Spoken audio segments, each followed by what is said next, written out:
Hello दोस्तों, आप सभी का स्वागत है आज की वीडियो में। आज की वीडियो में बात करेंगे जो कि मैं आपको ईवीएस करवा रहा था, जिसमें हमने थर्ड फोर्थ की ईवीएस कंप्लीट कर ली थी और क्लास फिफ्थ की ईवीएस की क्लास हमने स्टार्ट कर रखी थी। ओके, तो उसी को कंटिन्यू करते हुए आज हम उसके आगे वाले टॉपिक्स की बात करेंगे। अगर आपने वीडियोज़ देखी होंगी तो आपको पता होगा, नहीं देखी है तो मैंने अलग से चैनल में प्लेलिस्ट बना रखी है, वहाँ जाकर देख सकते हो। नहीं तो इस वीडियो के नीचे डिस्क्रिप्शन में मैंने उनका लिंक दे रखा है, वहाँ जाकर आप उन वीडियोज़ को देख सकते हो। ओके, तो उसी सीरीज को कंटिन्यू करते हैं, आज हम उसके आगे बात करेंगे। तो नमस्कार दोस्तों, मेरा नाम है दीपक, आप देख रहे हो DK Gupta online videos for government exam.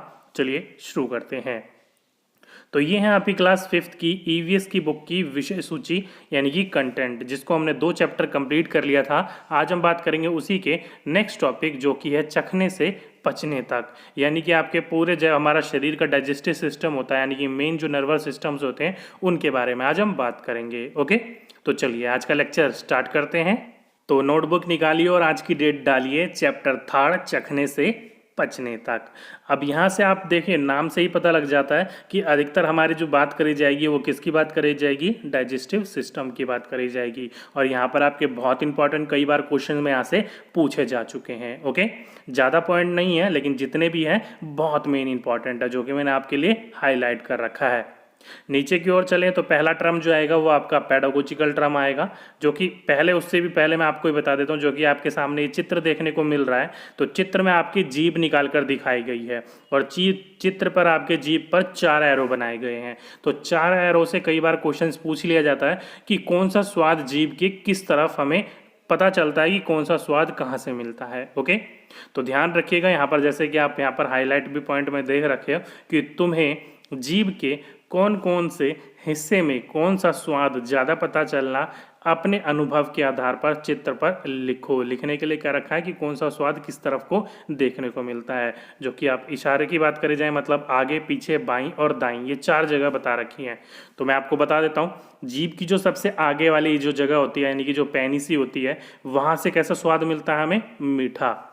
पीछे की साइड से, यानी कि जो आखिरी एरो रखा है आपका, उस वाले साइड से हमें कड़वा, और दोनों के जो अगल बगल एरो दिख रखे हैं वहाँ से आपको नमकीन, और उसी के साथ साथ में तीखा महसूस होता है। ओके, तो अगर आपसे क्वेश्चंस पूछा जाए तो ध्यान रखिएगा इस बात को।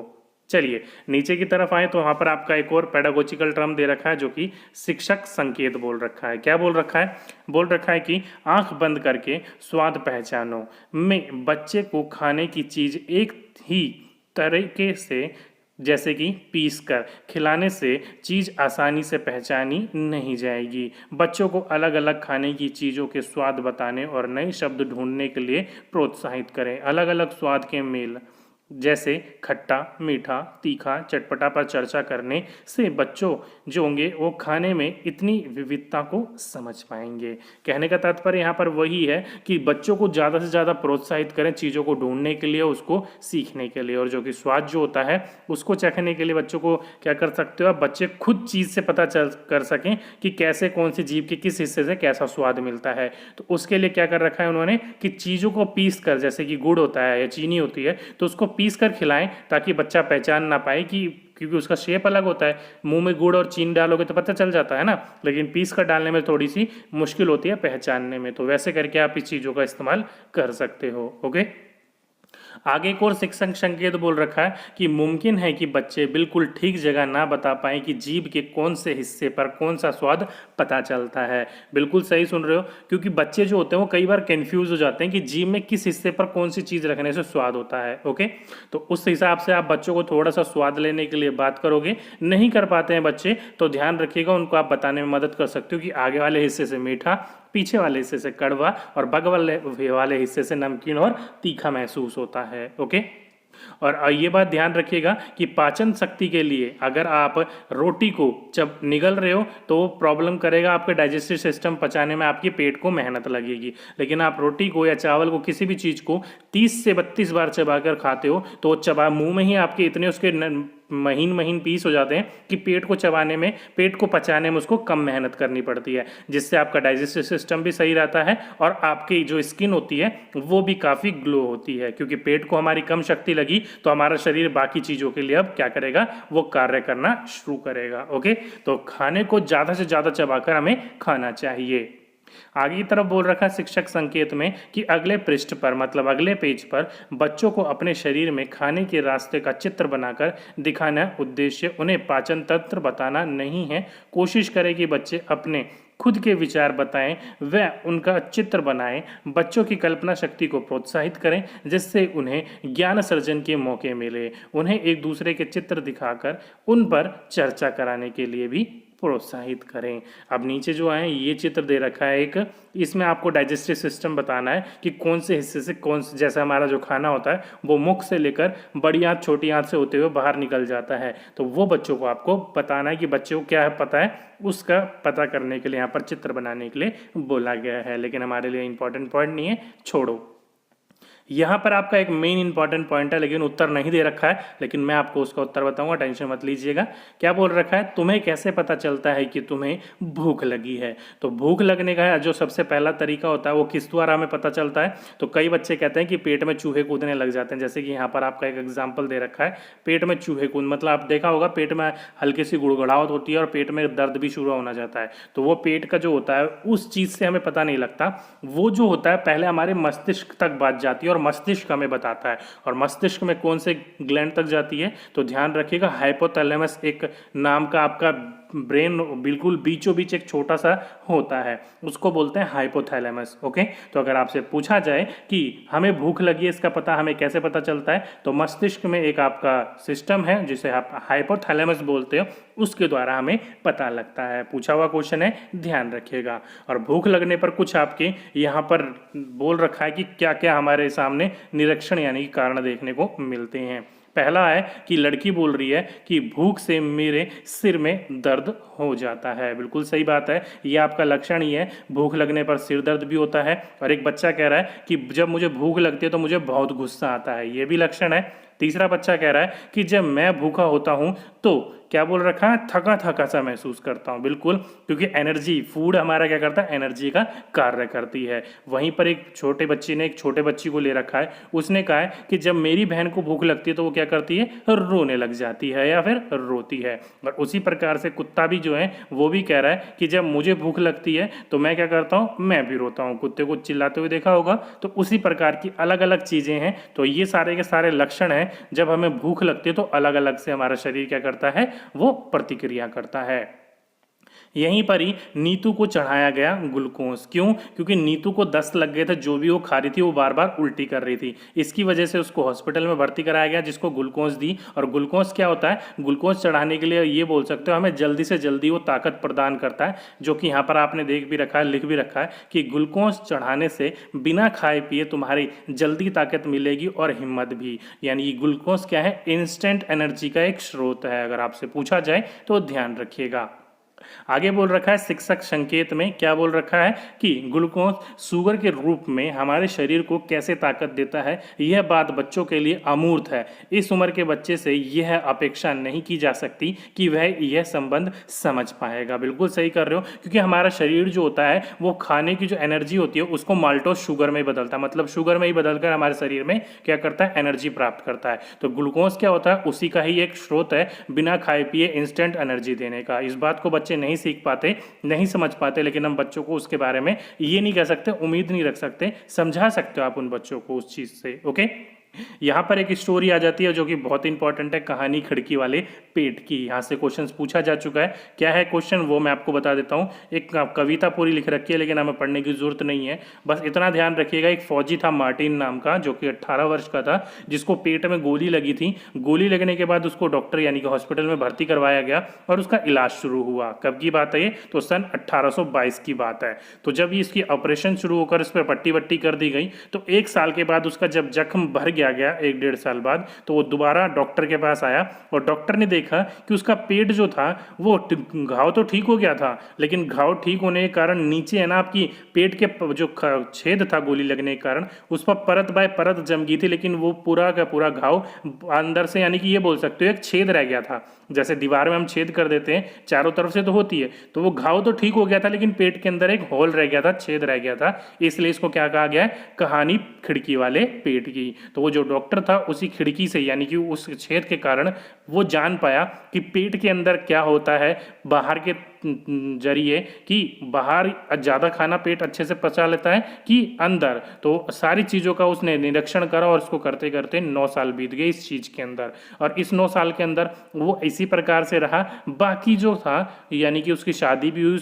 सैनिक की और उसके वो बच्चे भी हुए, लेकिन बार भी फिर भी निरीक्षण करते करते डॉक्टर को सारी चीज़ें जानकारी मिली।